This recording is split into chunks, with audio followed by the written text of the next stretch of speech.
feel that worrying is a problem only when you start thinking that you have worry, you are worrying. Only when you identify it as a pain shaft, any pain is a pain. When it is just a reality, when it is an existence, when it is just flowing in your being, it has it never creates suffering in you. Somebody asked Ramana Maharshi. Ramana Maharshi is a great enlightened master. Was from my native place. My native place boasts unbroken lineage of enlightened masters for the last 2000 years. Somebody, he had cancer the last moments of his life, and somebody asked him, Bhagavan, do you have pain? He says, pain is there, but there is no suffering. Understand, the pain is translated into suffering only when you create a pain shaft, not otherwise. When you can experiment now in your life, if you have any pain, back pain or headache, just look that space without giving the idea or the name pain. Suddenly you will see that experience which you are having as pain will disappear. You can experiment now, straight away. Continuously our life, we are creating either pain shaft or joy shaft. The words are flowing, thoughts are flowing in our inner space. Creating joy shaft or creating pain shaft is what I call fighting with Maya. In Sanskrit we have a beautiful word, Maya means which is not there but which gives the suffering as if it is there. Even if he is not there, if he gives the suffering as if he is there, he is called Maya. It is called Maya. It is not there but it gives the suffering or the impression as if it is there. Continuously giving meaning to the thoughts which is arising in your being is the root cause of suffering. Let me give you a simple technique of unclutching. Please understand this simple technique of unclutching. What I mean by the word unclutching. When you sit, naturally there will be some thoughts. When the thoughts come, usually your mind will tend to connect it, identify it with some past pain or joy. Or it will classify it as something related to worry, or there is nothing, simple thought flowing. It will try to connect or classify. It will try to clutch with some of your past experience and identify. Now, just for a few moments, try this simple experiment. Any thought comes, do not clutch it with your past experience. Do not clutch it with your past suffering or joy. When words come out of your being, instead of giving meaning to it, just see the source of the sound. See, sounds are raising your inner space. The moment you give meaning, you become materialistic. If you look the source, you go towards the freedom. Just see for a few moments. Just try for a few moments, anything rises in you, try to unclutch. Without clutching and connecting and creating a shaft, you may say, no, it is very difficult. This is also one more thought. The difficulty which you experienced 10 years ago, the difficulty which you experienced 9 years ago, the difficulty which you experienced yesterday are independent difficulties. Why should you connect all those difficulties and create an idea, this is difficult? I will give you the 9 levels of unclutching. Unclutching from the outer world, like problems and difficulties related to name and fame.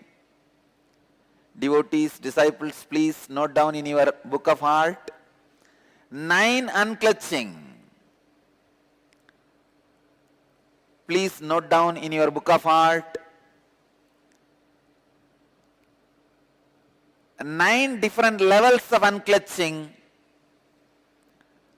First, unclutching from your outer world means when you have problems related to name, fame, money, if you unclutch, please understand, I am not saying you need to lose that money, name and fame. No. You will lose the problems and suffocations and stress, sufferings created in you because of money, name and fame. When the problems, suffocation, stress is removed, suddenly you have a pure inner space where you can create whatever you want in the outer world. Understand? Biggest asset any human being can have is free inner space, extra inner space. Whenever I give energy darshan to people, I just give them few hundred more acres of inner space, that's all. Extra inner space, just like Google gives storage space.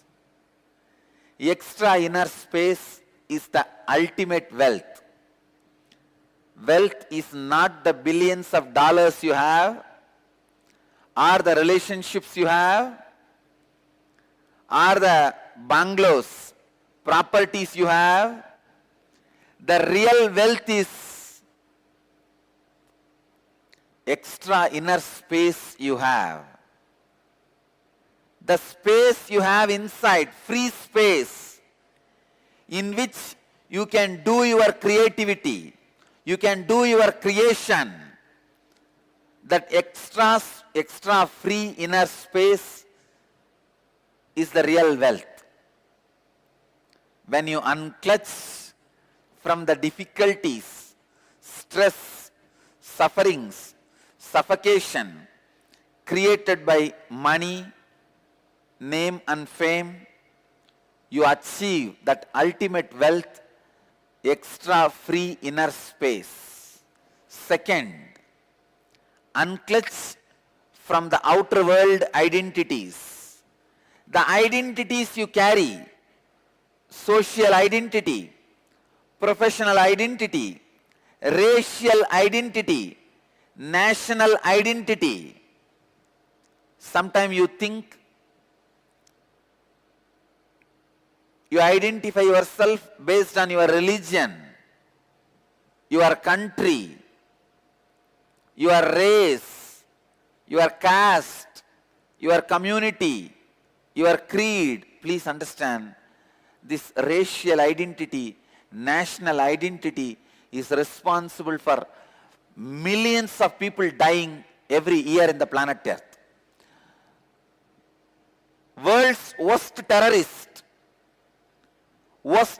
on the planet Earth is racial and national identity. Please understand, largest number of deaths on the planet Earth is caused by racial and national identity. The moment you feel you belong to certain geography, you are ready to sacrifice your life for that geography. People die, especially youngsters. Millions die in the war fields. And without any guilt, without any even second thought, people kill people just because their national identity. Identity you create because of your geography. I tell you, most uncivilized act is killing people because of your racial and national identity. It is so unfortunate still human beings have not evolved from that low conscious of killing people, destroying people because of racial and national identity. Same way, the racial identity is responsible for all religious and communal terrorism.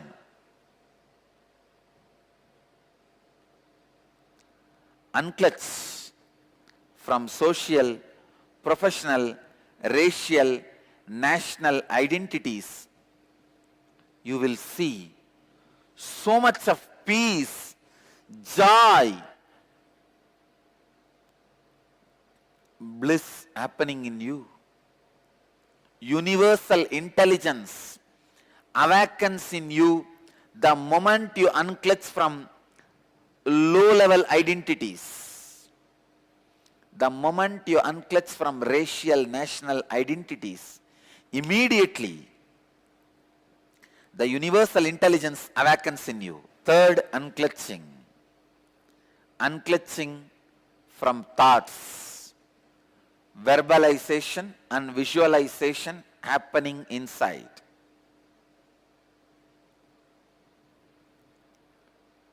Please understand. Unclutching from thoughts means the verbalization and visualization happening inside. When you look in, the verbalization happening, the visualization happening in you are all thoughts. Unclutch from both. Continuously try to unclutch from both. You will see extraordinary powers expressing in you when you start unclutching from your verbalization and visualization. You will become yogi. Understand? Living as a yogi is life. Unclutch from verbalization and visualization. Whenever you remember the verbalization happening in you constantly, the words moving, or the visualization happening in you, the ideas happening in you, unclutch from that. Even the boredom, feeling bored, restless, is also one more thought, one more verbalization, one more visualization. Unclutch even from that. And fourth level of unclutching. Unclutch from your emotions, pain and pleasure. Let me tell you from my own experience. When I fell from the horse during the horse riding and fractured my hand, just all I need to do is unclutching from that pain. I could see very clearly body was healing at least 5 times more faster than normal speed of healing. I tell you, I really felt so joyful. I felt so happy for my body. Wow, what a body to live with. Body which does not give you pain, friend who does not give you doubt, wife who does not give you instability, are all rare blessings.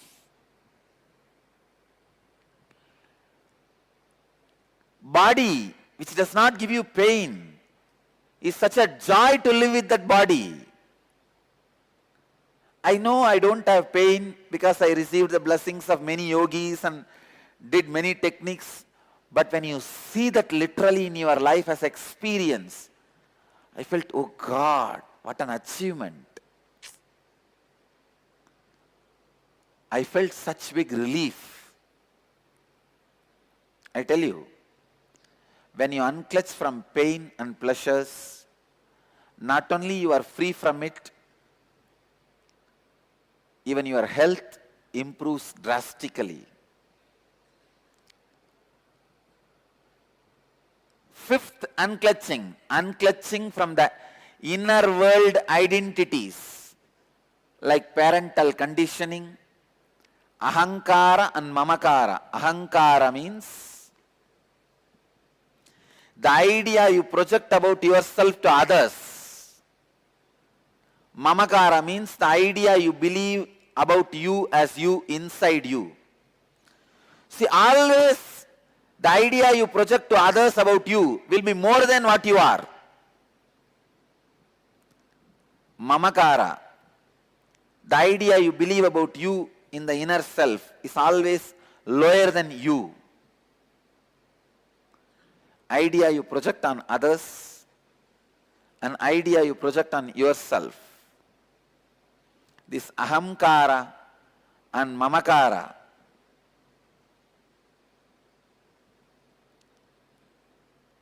your whole life is nothing but the fight between the ahankara and mamakara. Means the identity you project in the outer world and the identity you believe as you in the inner world.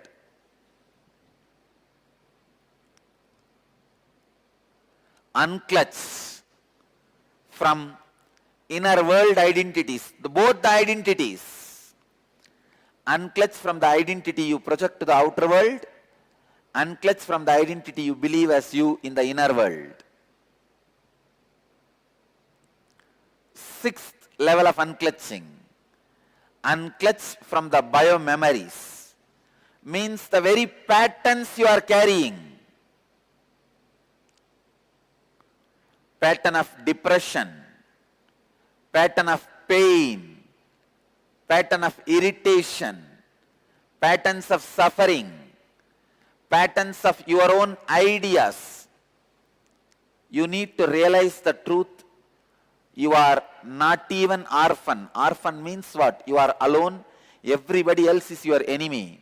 Here you don't need to realize that you are alone. There is no enemy. You are alone, but there is no enemy.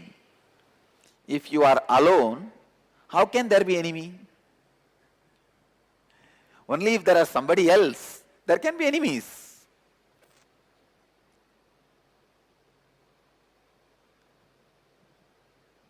If you unclutch from the patterns to the extent till you realize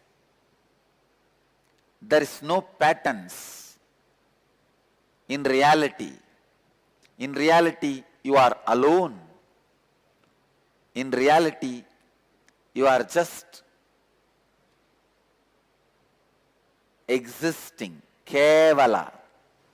Next, unclutch from body. Unclutch from body itself. Please understand. When you unclutch from your body, thousands of disorders you create by yourself, like arthritis, blood pressure, all this completely disappears. The seventh level of unclutching is unclutching from body. And eighth level of unclutching, unclutching from the idea of time. Unclutch day, night, morning, evening, midnight. Go on unclutching. Unclutch from the idea of boredom, feeling restless. Unclutch from the idea of time.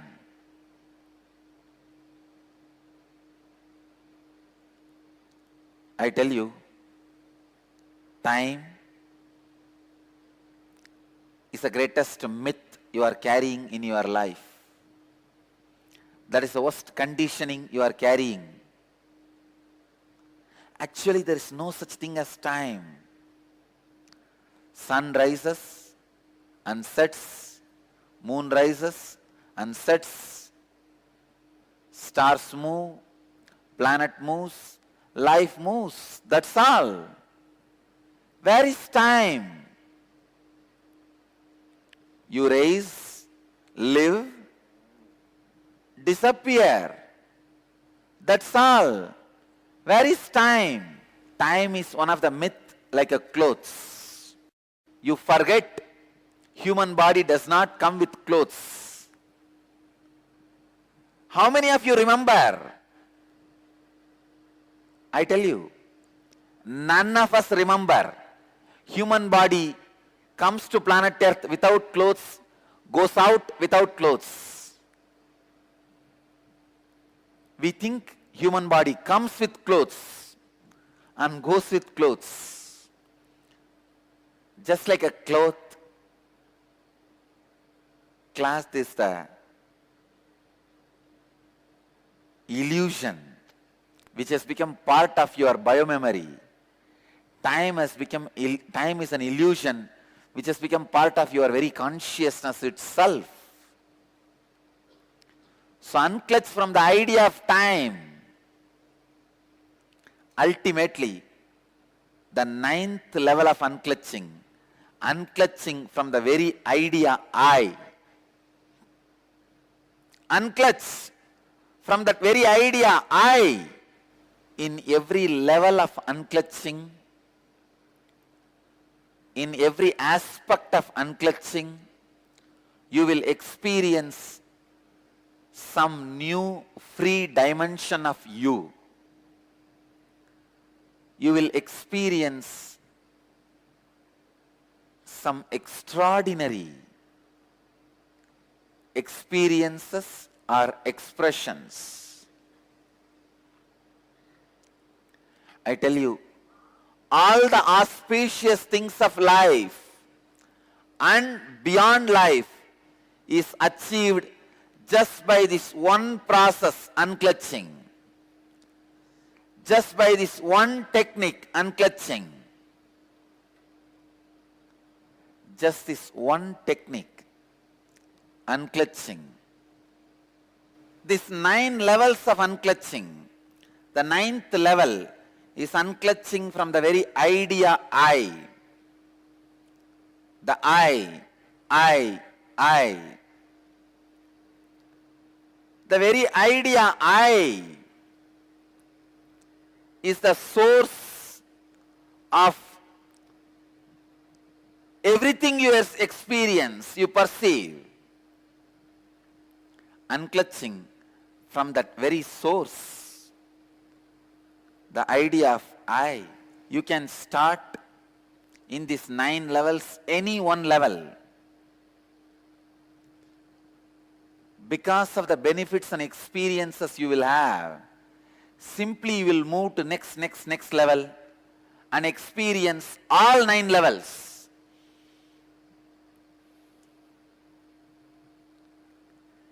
Just like 9 levels of unclutching, I wanted to introduce 3 kinds of unclutching. Unclutching from the luxury activities, like activities may not be required for your life, which you do as a luxury, playing video games, luxury activities. Second, unclutching from existential activities. Means for your existence, you start doing many activities like going to your office, your profession. When I say unclutch, I don't mean you will stop those activities. Your body will be performing those activities. The sufferings and the stress caused by those activities will not be there in your body. That's all. In your being. Third, unclutching from the survival activities. Even the basic survival activity like a food, eating, sleeping, unclutching, even from those things. When you unclutch from the survival activities, please understand, I am not saying you will stop eating, you will stop drinking. No. All I am telling you is, you will live in unclutched space. Your body may continue the activities necessary for survival. Unclutching is the greatest life solution. Unclutching is the ultimate meditation technique. It can directly upgrade your consciousness. Please understand, purpose of the human life is to upgrade your consciousness. Temples, rituals, religions, sacred books, everything everything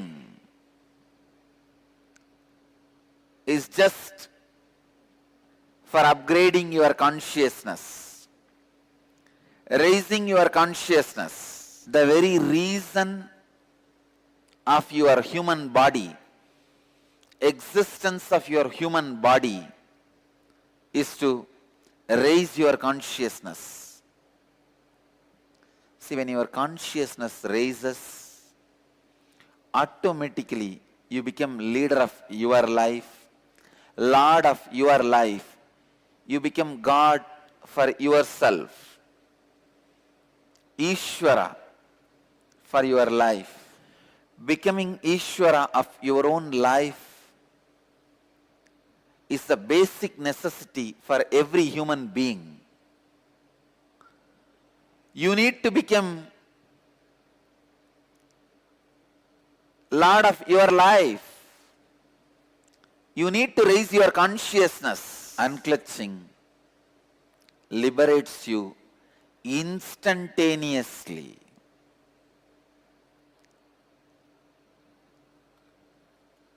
Immediately. This one process is enough. It is self-sufficient for whether you are a beginner or professional seeker or about to get enlightened. Unclutching is a complete technique for you. If you have problems related to your health, unclutch. If you have problems related to your wealth, unclutch. If you have problems related to your mind and the mental health, unclutch. If you have problems related to your relationships, unclutch. If you have problems related to your emotions, unclutch. If you have problems related to your consciousness, again the solution is unclutch.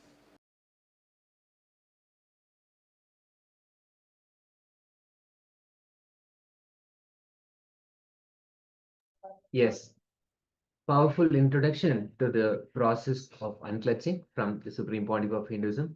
How we can disengage ourselves from the thought process, and how mind is just an action. When we can stop walking, when we can stop sitting, when we can stop any of the other actions, mind can also be stopped. It's a powerful declaration and a process given by Swamiji. How to disengage, how the thoughts are just independent, unconnected, and illogical, and how we can disengage from them in the process of unclutching. So, beautiful process. And now we are going to actually enter into initiation into Nirvikalpa Samadhi, which is the complete, pure, untouched space. What it does is it raises our Kundalini Shakti to bring us into perpetual completion. Our consciousness, Swamiji beautifully explains. It's a very powerful analogy. So I request all the participants to come back to the space of listening. When we cognize it, when we understand it, then we will understand the workings of the mind and also how the completion, the unclutching can beautifully happen just by understanding this powerful cognition given by Swamiji, powerful understanding given by Swamiji. Swamiji is sharing, our consciousness is like the ocean. Our incompletion can even be 30-year-old incompletion or even yesterday's incompletion. Incompletion as in some irritation, some frustration about something that has happened in the past, an anger or fear, something that we still carry now, something that has happened in the past that we are still carrying it now. All those incompletions, whether it happened maybe even 1 hour ago or even 10 years ago, all of that are just fish jumping in the ocean, which is our consciousness. Each idea we have about ourselves, the completion, our incompletion, my body is like this, my body is like that, all of that, each and every one of them is just one fish jumping in the ocean, of our consciousness. Even our root pattern, the root thought pattern, which is responsible for all the other thought patterns in our life, everything else that happens further down, even our root pattern is just one more fish that is jumping. So whether it is our name, the idea whether I'm carrying a male body or a female body, I'm a male, I'm a female, or an idea that yes, I am incomplete or I am complete, all of that is just one fish jumping. When you see, when you see and realize this, you'll see just your body will also be jumping. So Swamiji beautifully says, when we sit and simply cognize this, in this process, 90% of the people who are able to cognize this will experience levitation, just simply the body itself becoming light and jumping. So it's a very powerful process that Swamiji has given. Earlier, we saw how Swamiji explains what unclutching really is and how the unclutching, how the thoughts are formed and how we form those shafts, connecting them. By nature, the thoughts are unconnected, they are illogical, they are just independent, but we connect them together and create shafts. And then, when we try to either extend the shaft or minimize, reduce the shaft, then we cause all kinds of sorrow, all kinds of pain, everything. And Swamiji beautifully explained how we just try to shorten something, reduce something which is not there, and that leads to more frustration, more pain, and more suffering. So now let us enter into this process. Let us come back to that space of deep listening and oneness, sitting with Paramashiva, sitting with Swamiji, as we enter into this process. Yes, so this is going to be a short introduction to the jumping process, the fish jumping process. So let us begin.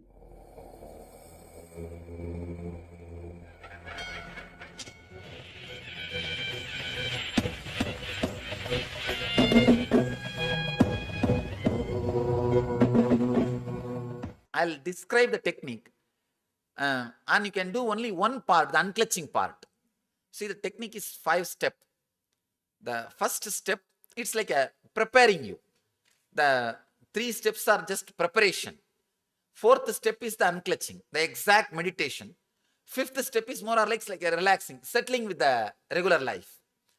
First step is sitting in Vajrasana and chaotic breathing, the intense deep breathing. As deep as possible. Let me show.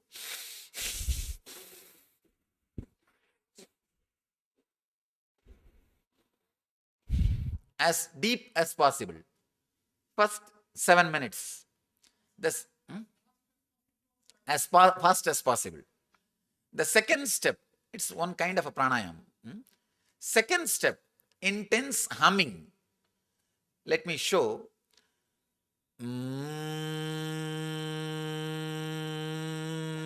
Just all these things are preparation. Preparation so that you will be able to unclutch intensely, deeply. The third step, putting your awareness on every energy center for 1 minute. The music itself will guide you. It's a kind of a guided meditation. The guided meditation. The fourth step is what I call unclutching. Just sit. Because of these 3 steps, so many things should have been released in your system. All those things will be leaving in your system. Whatever happens, whatever comes up, just unclutch. Do not give meaning to it. Do not give meaning to it. Just unclutch whatever happens, maybe for 7 to 8 minutes. You may think, is it enough? 7 to 8 minutes, and intense unclutching is more than enough to keep that energy whole day. Just intensely unclutch, and whole day you will have that remembrance. Let me unclutch. Let me unclutch. That's all we need. That's all we need. The 4th step is unclutching. The 5th step, just sit. There will be a simple music. There will be very silent music. Very simple music. Nothing related to mystic or any spiritual. Just relaxing, settling with your body and preparing for your day-to-day routine. This is the 5th step. Now we can do just the 4th step. Now we can do just the fourth step. Maybe 10 minutes, try. You don't have to struggle. You don't have to have any difficulty. Just see the any thought rises in you, just unclutch. Just see the thoughts are unclutched. See the thoughts. The words are not given any meaning. You just see the moment a thought comes, you unclutch. There will be small gap. Immediately your mind will say, no, I am having thought, or I am having silence. Unclutch from that thought to any thought comes up to your conscious radar. Anything comes up, immediately unclutch. For few seconds after unclutching, the moment you use the word idea unclutching, few seconds you may have the gap. Again something will raise. Then again use the word unclutching. In the initial level, it will be like again and again you may have to repeat. But in few minutes, it will settle down. The gap will become more. You may not need to repeat the word or idea unclutching again and again. You can try for next. Third step, putting your awareness on every energy center for 1 minute, the chakras. Now please close your eyes. We will practice only unclutching. Just close your eyes and relax.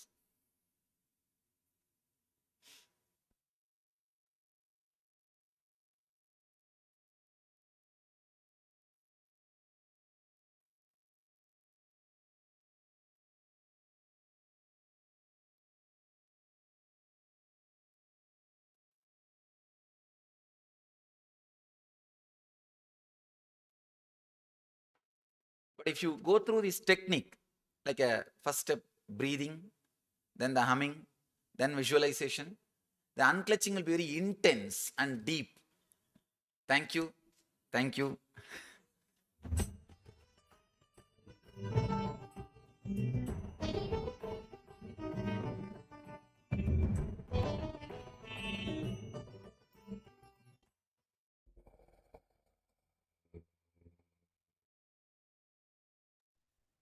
Yes, powerful process introduced by Swamiji. Let us now enter into this process. Let us first sit comfortably with your head, neck, and spine in a straight line. As much as possible, sit in a comfortable space. Close your eyes. See yourself as the vast ocean. Close your eyes and see yourself as the vast ocean without any boundaries, the vast ocean. See clearly. Every idea we have, such as what is my name, what is completion, what is incompletion, other people are here, I am here, I am meditating, I am sitting in front of the camera, I'm attending this program, I'm just listening, I have pain in my knees, whatever that may be, any idea that you have, all of those ideas are just one fish jumping. Various fish randomly jumping in the ocean. See all these ideas as fish. Different fish jumping in the ocean. You are the ocean where these ideas are just fish jumping.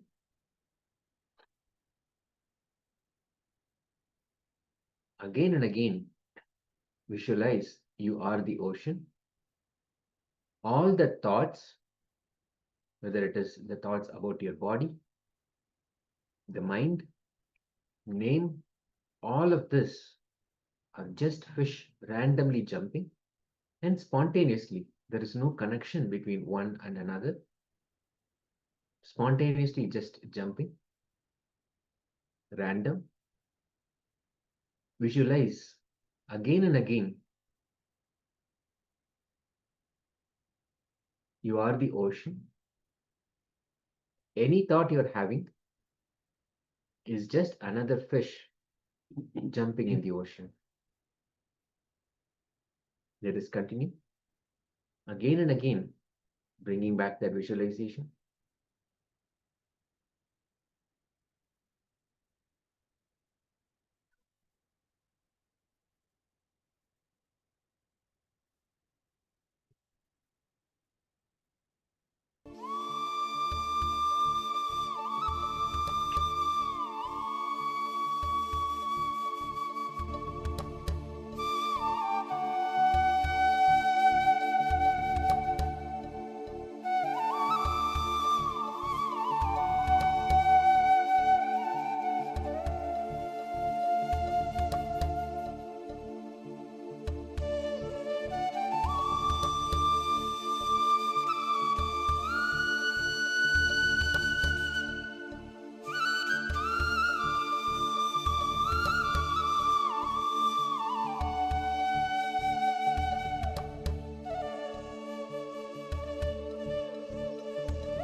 Yes. Let us slowly relax from this process. Let us relax from this process. You can open your eyes. How was it to sit in that space? It's a powerful process. Just visualization with that deep understanding that Swamiji gave can take us into Nirvikalpa Samadhi, the space of being unclutched.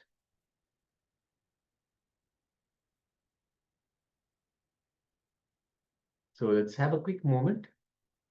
Just share what the experience was. How was it to sit in that space, to experience it? Were you able to sit in that meditation? Were you able to visualize? Did it really bring out that space of unclutched, being unclutched for yourself? Experience that beautiful space. How was it? So let's have a quick sharing moment.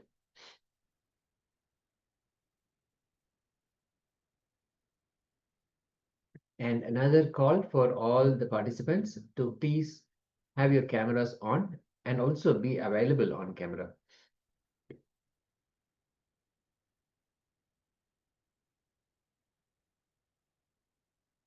Yes, thank you. And let's have a quick sharing moment before we enter into the next power manifestation session.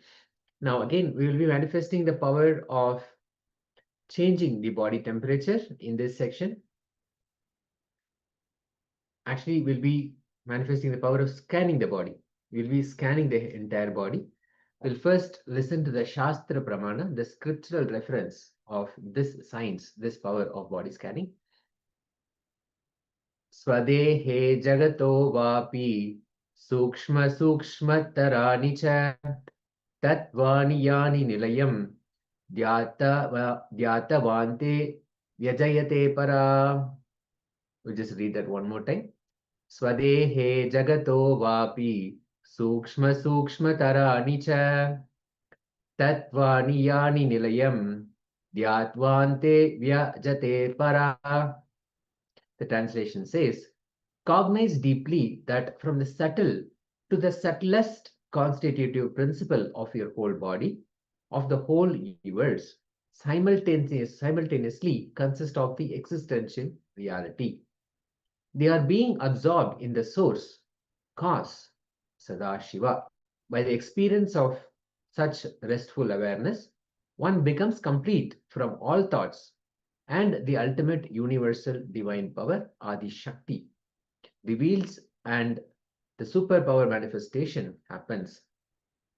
In essence, when we sit in oneness with that whole universe, when we sit in that cognition deeply that all our body, the whole body, is constitutive of everything that is the whole universe. We are one, experiencing that oneness with the whole universe. When that oneness, when that experience is directed towards Paramashiva, then in that restful awareness, we become complete from all our thoughts, which is the space of being unclutched, and Parashakti, Paramashiva Shakti manifesting all the powers inside us. So one more scriptural reference that brings the science of being in oneness with Paramashiva, and he manifests all the powers through us. So let us sit in that space. Again, sit with that cognition. Just by remembrance, we will have the presence of Paramashiva invoked inside us. Remember Swamiji.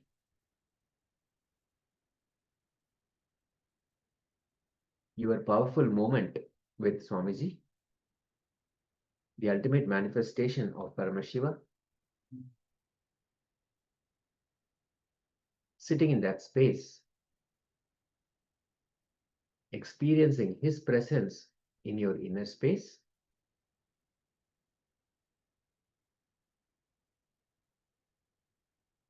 Closing your eyes and have the intention to scan your complete body, the overall health and wellness of your body. Let Paramashiva reveal to you the overall health and wellness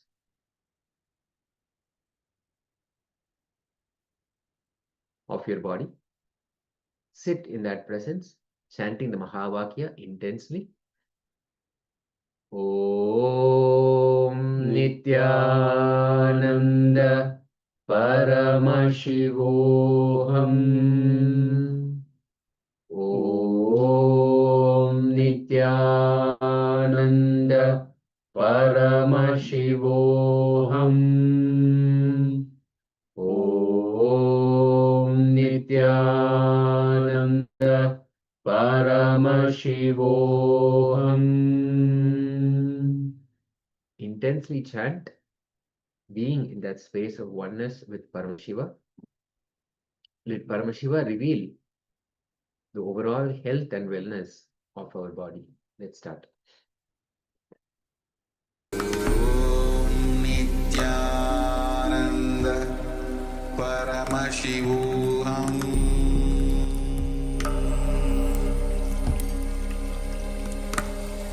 Om Nityananda Paramashivoham.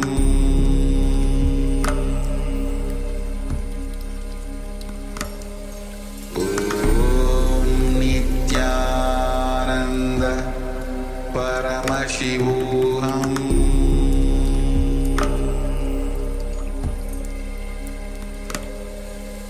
Om Nityananda Paramashivoham.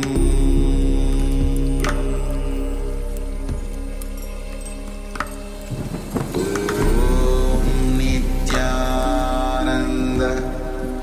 Paramashivoham.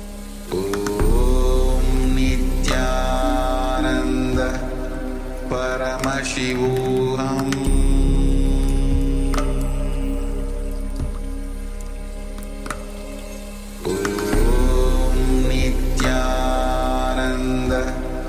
Paramashivoham.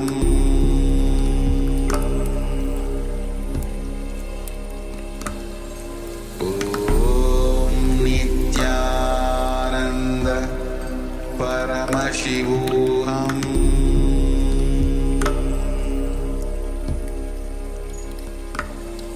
Om Nityananda Paramashivoham.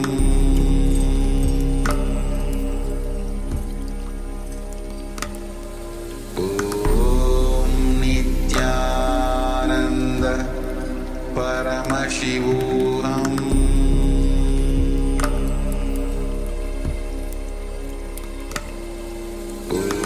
Om Nityananda Paramashivoham.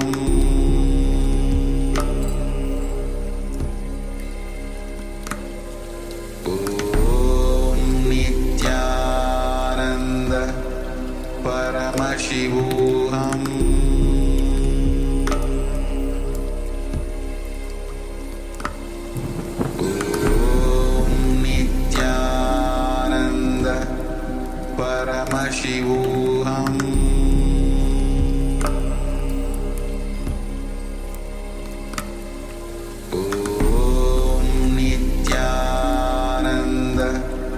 Paramashivoham.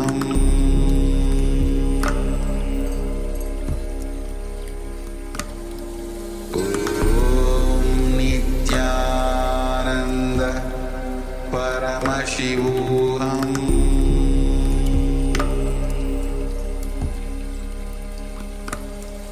Om Nityananda Paramashivoham.